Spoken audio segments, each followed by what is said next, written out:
રાજકોટ જિલ્લાના ઉપલેટા નગરપાલિકા અને અર્બન સેન્ટર અને મેડિકલ ઓફિસરના સહયોગથી સફાઈ મિત્ર સુરક્ષા શિબિર યોજાઈ. ભારત સરકાર દ્વારા સ્વચ્છતા હી સેવા 2024ના ભાગરૂપે તેમજ સ્વચ્છ ભારત મિશનના 10 વર્ષની ઉજવણી નિમિત્તે તા.1 સપ્ટેમ્બરથી તા.02 ઓક્ટોબર દરમિયાન સ્વચ્છતા પખવાડિયાનું આયોજન કરવામાં આવેલ છે. તે અંતર્ગત ઉપલેટા નગરપાલિકા દ્વારા સફાઈ મિત્ર સુરક્ષા શિબિરનું આયોજન Upleta urban centre Dwarkadhish society ખાતે મેડિકલ ચેકઅપ કરવામાં આવ્યું. આ અવસરે મોટી સંખ્યામાં સફાઈ કામદારો જોડાયા. આ કેમ્પમાં BP, diabetes, haemoglobin, skin problem વગેરે ચેકઅપ કરવામાં આવેલ. આ કાર્યક્રમના સફળ બનાવવા ચીફ ઓફિસર શ્રી તેમજ નગરપાલિકાના કર્મચારીઓ અને સદસ્યો ઉપસ્થિત રહ્યા હતા.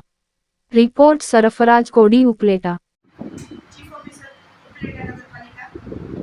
આજરોજ સ્વચ્છતા હી સેવા સરકારશ્રીના જે કાર્યક્રમ અંતર્ગત નગરપાલિકાના તમામ સફાઈ કામદારો અર્બન હેલ્થ સેન્ટરના મેડિકલ ઓફિસર્સના સહયોગથી આ તમામ સફાઈ કામદારોનું મેડિકલ ચેકઅપ થાય તે માટે એક કેમ્પનું આયોજન કરવામાં આવે છે. આ કેમ્પમાં સફાઈ કામદારોનું બીપી, શુગર, જરૂર જણાયે હિમોગ્લોબિન ટેસ્ટ વગેરે ટેસ્ટિંગ કરી તેમજ કોઈને સ્કિનની તકલીફ હોય તો તેમને સ્પેશિયાલિસ્ટ ડૉક્ટર પાસે પણ આપણે પ્રિફર કરવાનું એક આયોજન કરેલ છે.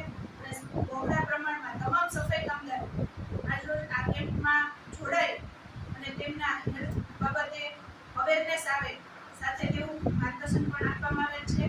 અને આ કાર્યક્રમને અર્બન હેલ્થ સેન્ટરના મેડિકલ ઓફિસર દ્વારા સફળતાપૂર્વક આયોજન કરવામાં જે સહભાગી બનેલ છે તે માટે તેમનો